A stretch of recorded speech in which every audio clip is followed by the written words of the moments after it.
I think I was about 15, the first time we actually met. It was at a show, I think it's Z100, a show in New York. And we were, and I've been hearing her, met like her music and stuff from, you know, the radio. It was a big #1 hit. And I was just sitting there, I was like, man, okay, cool. I want to see what she looked like. I want to meet her. I seen her video, I was like, oh, she cute. So, you know, I saw her at the show, and she was like, hey, what's up, how you doing? And she had an accent, and I was like, never heard that before. That kind of sound good, you know what I'm saying? So I said, you know what? Let me talk to her, see what she's talking about. Just to be cool with her. We exchange information and stuff like that. And through passing, we would be on the same shows. She would always would perform and then would go sit in the crowd. She watched my show, so I was like nervous. I was like, do she like me? I didn't know if she liked me or not, but I was just like, she really watching the show, so she actually must like my music. So from there, you know, we just became friends, kick it. Nothing too serious, but we just had, you know, a good understanding of each other. What's all these dating rumors, Chris? Yes, no? I would just keep it as we just doing our thing, just having fun. You know, just one day I remember it was like right before our VMA performance. Me and her did the VMA performance, my first ever one. It was a couple months before that, and I remember staying over her house, and I was just looking like, man, what we doing? And she was just like, what you mean? I was like, I'm always over here, like, we like each other, obviously. Let's just do it. Let's just be boyfriend and girlfriend. She started laughing. She said, you ain't serious. I don't think you want to do that. And I was like, why? And she's like, no. You ain't ready. And I was like, no, I am. I think I'm ready, for real. And so then I remember, I was like, I think I love you. She was looking at me like, what? Like, did I say the word? You know, so, you know, at that time when we did the VMAs, it was more like we kept our relationship secret. So we had been together for maybe like, I want to say 8 months prior. So it was we just kept it to ourselves. We didn't want everybody to know. We just wanted it, you know, just to be like, okay, if they guess it, they guess it. But right now, we love each other, so I really don't care about everybody else. So we did the show, and it was like that moment when you got a chance to say, okay, yeah, they're dating, they're talking. At that moment, she had like the biggest records out, like was going crazy. And me, I still was going strong with all my records and new stuff. When we got a chance to do that show, it was kind of like both of us being able to show the world like, hey, we both are dope, talented artists, and we both, you know, are gonna make a mark in this world. It was like a fairy tale. To see Rihanna and Chris when they first started dating, it was magical, you know? And those two, they were kind of inseparable, you know? You would hear about them being in the studio, you would hear, you know, they're coming into the club together, and it was just an energy. At that time in our career, being that young, being naive, gullible, but also just happy, just wanting to be everywhere. I mean, it was no other feeling like it. But with her, with Rhea, it was just like, our power that we had at that age, it's dangerous, man. Like, you could go anywhere. Like, we couldn't go to a hotel and not have 1,000 fans outside waiting. You know what I'm saying? We couldn't go to any restaurant and just eat. Like, real life rock stars at 16 and 17 years old, man, that's dangerous because you could do whatever you want. I just think we were like the perfect, like, and bad combination. Like, it was just good and bad together. It just, I want to say maybe a year and a half into the relationship with Rihanna, I really was serious about it. Like, you know, I was always goofy about everything else being a young kid, but the maturity level I had in my beliefs of what I wanted with my girlfriend, you know what, I want to marry you, but I want, before, you know, we go any further, I just want to be able to be honest and be completely real with you about everything you've ever had a question about or a doubt about. Or she had asked me, like, right when we first started dating, hey, you ever mess with this person? And this person, she worked for me at the time. And I said, nah, man, you know what it is. Just, you know, I brushed it to the side. One, I didn't want her knowing my business. Two, I just didn't know who she would tell if I tell her what I'm doing, you know what I'm saying? So around like the 8th month or maybe like a little bit after that VMA performance, I just broke it to her. I said, hey, I want to marry you, but I want to be real with you. I want to be honest with you and tell you, you know, everything. This is what it is. Before we were together, me and this other girl did have sex. My trust totally was lost with her. You know what I'm saying? She hated me. Like, after that, I tried everything. Like, she didn't care. Like, she just didn't trust me after that. From there, it just went downhill because, you know, it would be fights, it would be verbal fights, physical fights as well, mutual sides. And this is the first time I get to say anything And like I said, I still love Rihanna, but I'm just gonna be honest.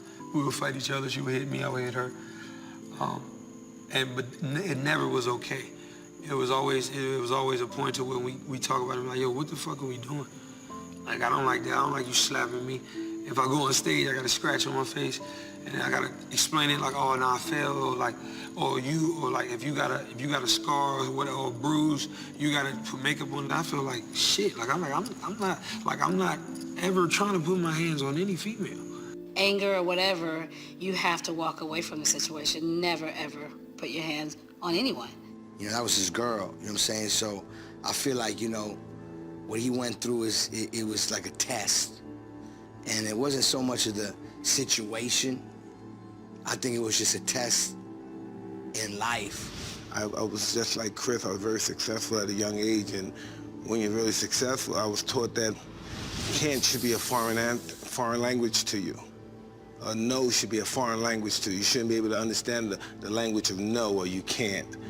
Like me, I felt like a fucking monster.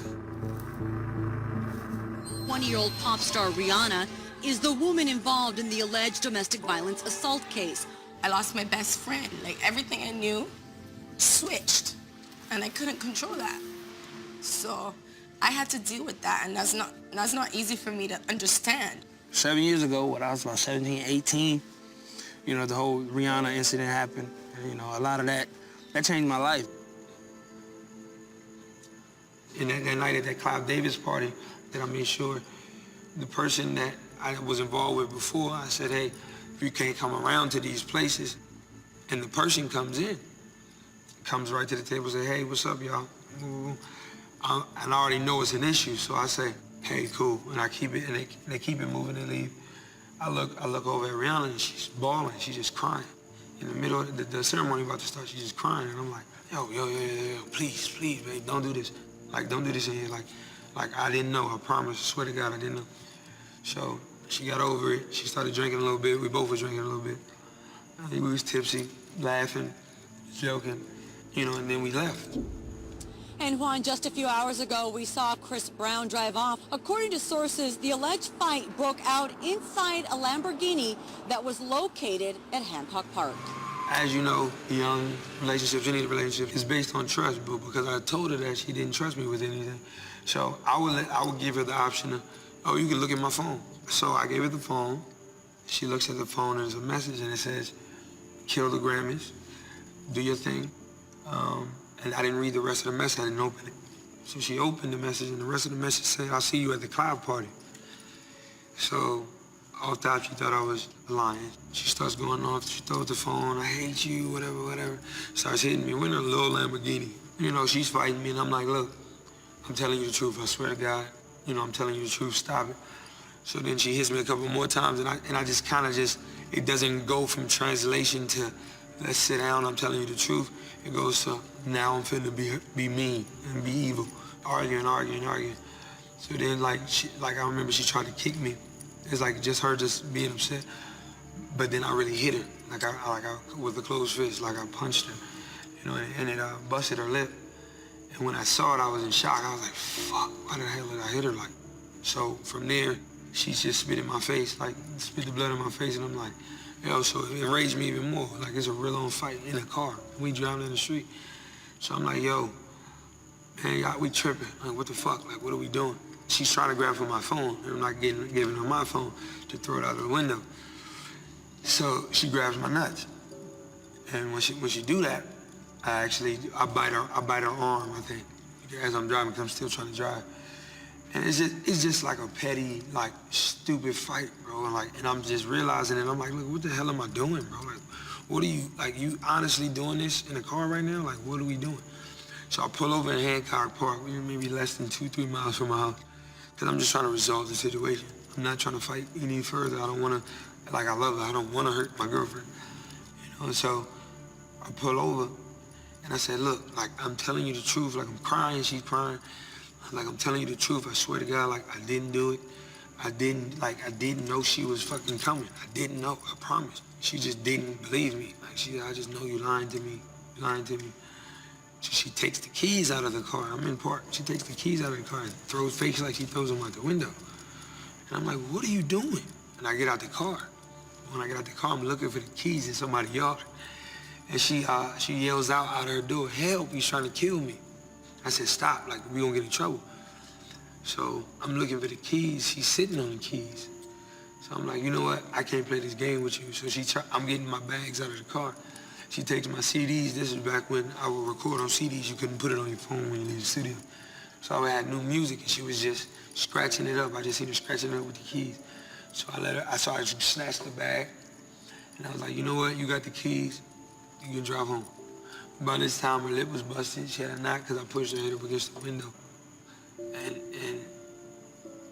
you know, a lot of the times, like, I look back at that picture and I'm just like, yo, bro, like, that's not me, bro. That's not me. Like, I hate it to this day. You know what I'm saying? That's gonna haunt me forever.